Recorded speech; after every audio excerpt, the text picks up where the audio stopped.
Bonjour à toutes et à tous, c'est RK. Aujourd'hui, nous nous retrouvons dans la seconde partie du cours sur la cardinalité. Donc aujourd'hui, nous allons nous intéresser à la cardinalité de la réunion. Rentrons alors dans le vif du sujet.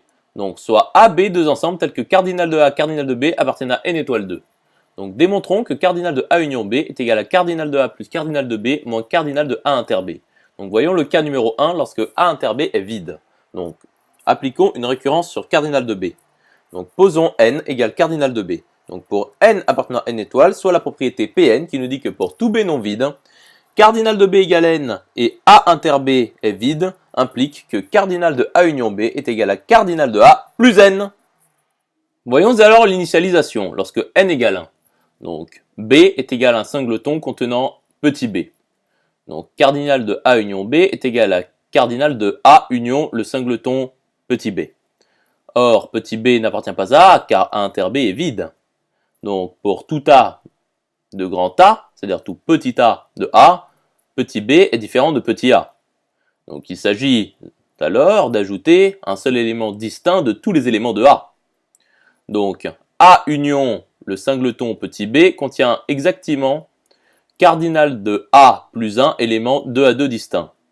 Donc, cardinal de A union le singleton petit b est égal à cardinal de A plus 1, qui est donc égal à cardinal de A plus cardinal de B, car n est égal à 1 et n est également égal à cardinal de B.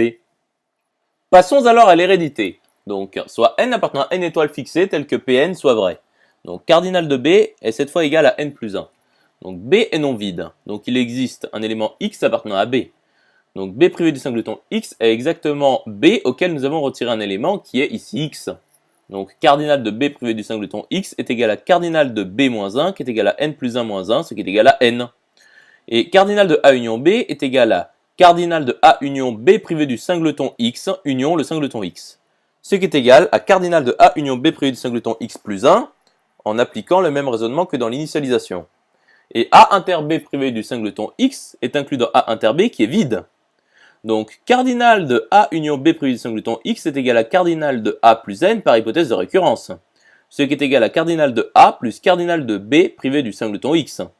Donc, cardinal de A union B est égal à cardinal de A union B privé du singleton x plus 1, ce qui est égal à cardinal de A plus cardinal de B privé du singleton x plus 1, ce qui est égal à cardinal de A plus cardinal de B moins 1 plus 1, ce qui est égal à cardinal de A plus cardinal de B.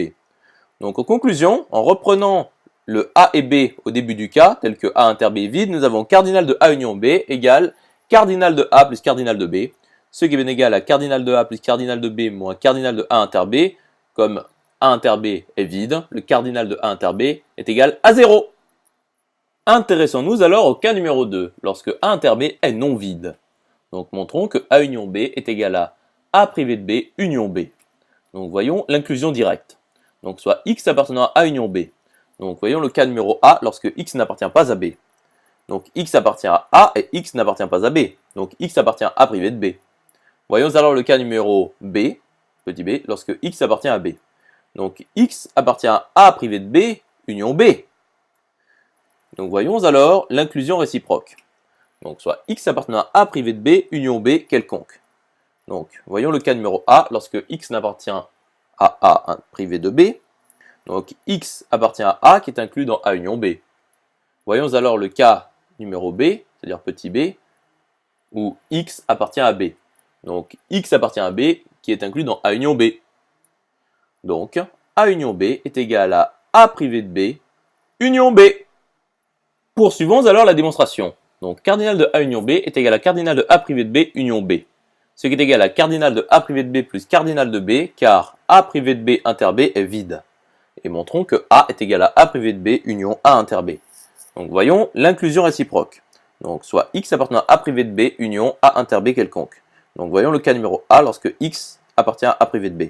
Donc x appartient forcément à A, car A privé de B est inclus dans A. Voyons alors le cas petit b, lorsque x appartient à A inter B. Donc x appartient forcément à A, car A inter B est inclus dans A. Donc voyons alors l'inclusion directe. Donc soit x appartenant à A quelconque. Donc voyons le cas numéro petit a tel que x appartient à B. Donc x appartient forcément à A inter B, car il est dit au début que x appartient à A. Donc voyons alors le cas numéro petit b, lorsque x n'appartient pas à B. Donc Donc forcément, x appartient à A privé de B, car x appartient à A. Donc, A est égal à A privé de B union A inter B, car x appartient à A privé de B union A inter B dans tous les cas. Poursuivons la démonstration. Donc, cardinal de A est égal à cardinal de A privé de B plus cardinal de A inter B, car A privé de B inter A inter B est vide. Et c'est-à-dire cardinal de A privé de B est égal à cardinal de A moins cardinal de A inter B. Donc, cardinal de A union B est égal à cardinal de A moins cardinal de A inter B plus cardinal de B. Ce qui est égal à cardinal de A plus cardinal de B moins cardinal de A inter B. Conclusion établie. J'espère que cette vidéo vous aura plu et vous sera utile. Nous nous retrouvons dans la troisième partie.